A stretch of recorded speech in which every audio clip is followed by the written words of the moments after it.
Hello! In this video, I'll guide you through a series of questions about the theology found in 10,000 Reasons by Matt Redman, Jonas Carl Gustav, and Jonas Mirren. I'm sorry if I mispronounced a name. The song is also known as Bless the Lord. As a reminder, on my website, you can download a free PDF that explains how to use these studies. The most current link to my website will be in my channel info. Now for today's song. Today, we're going to look at verse 2 of 10,000 Reasons. This is the verse that starts, "You're rich in love and you're slow to anger." Read the full lyrics when you read the scripture references on the next slide, and write down a summary of what the scripture says. Pause the video now.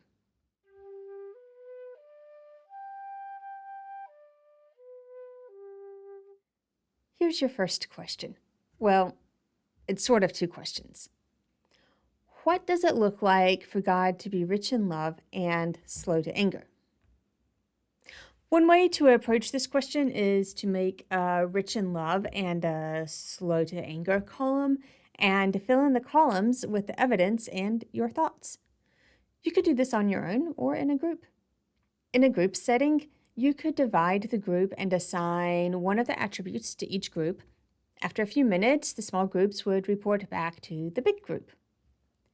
If you're a group facilitator, be sure to offer a way for people to share their ideas, even if it's not in the speaking up part of the session.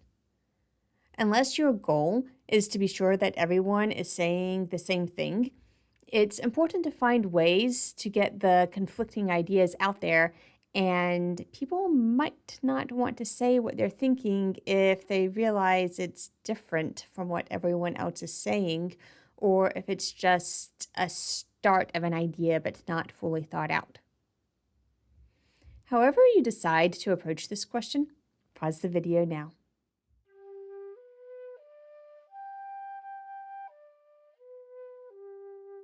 I hope that was an educational exercise for you. If you're struggling to find evidence for one or the other characteristic, that's something to do more study on. If you're a church leader and see that the group is struggling with one or the other point, that could indicate to you where you need to have more or clearer teaching in church.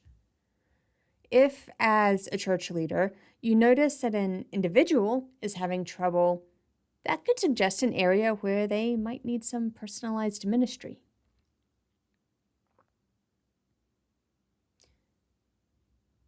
I'm a little scared now that I've said that.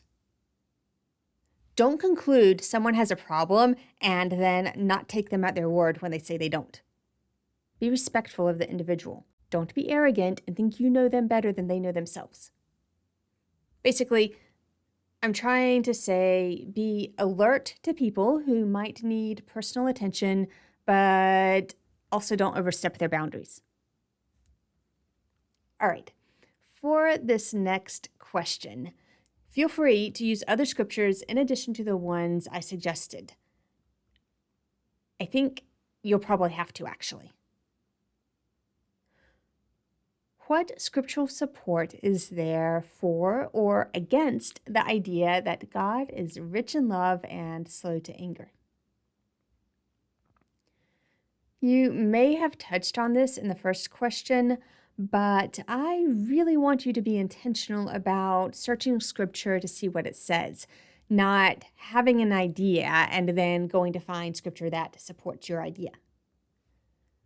Pause the video and investigate what scripture says about God's character.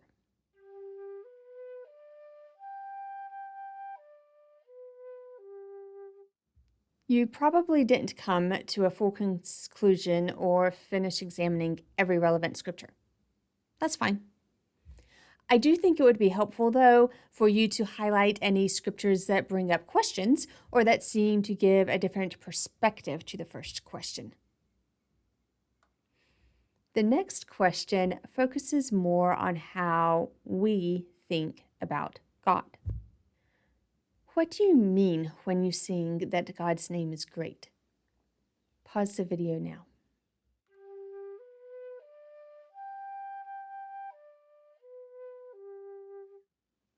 One way to expand that last question is to talk about how God's reputation, or any other definition of name, might be different among people who aren't Christians compared to people who are, or even among different Christian traditions. If you talk about that, please be careful not to conclude that your ideas about someone else are what that group actually thinks. We can infer things based on facts or stories that we've heard, but inferring isn't the same as knowing. If you discuss this bonus question, please do so with humility about the limitations of your knowledge and with respect for others. If you wouldn't want others talking about your religious tradition that way, don't talk about others' tradition that way. Moving on. Here's the last question. How could this song be used in a discouraging way? If your immediate answer is, it can't, then I encourage you to take some more time thinking about human nature and ways that people have, in the name of Christ, caused harm to others. Pause the video now.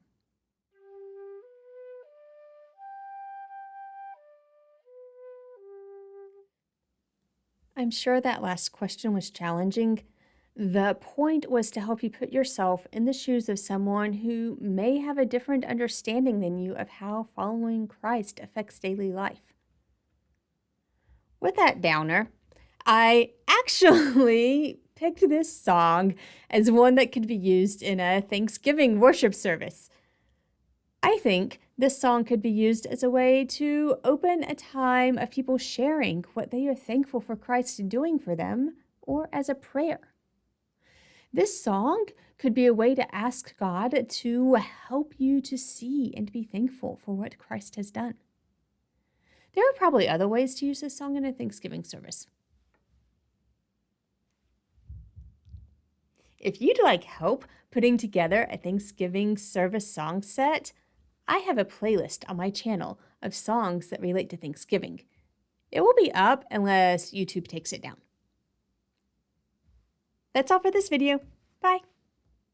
Remember, transcripts can be found on my website. The link is in the channel info. Also, if you've watched this far, please subscribe.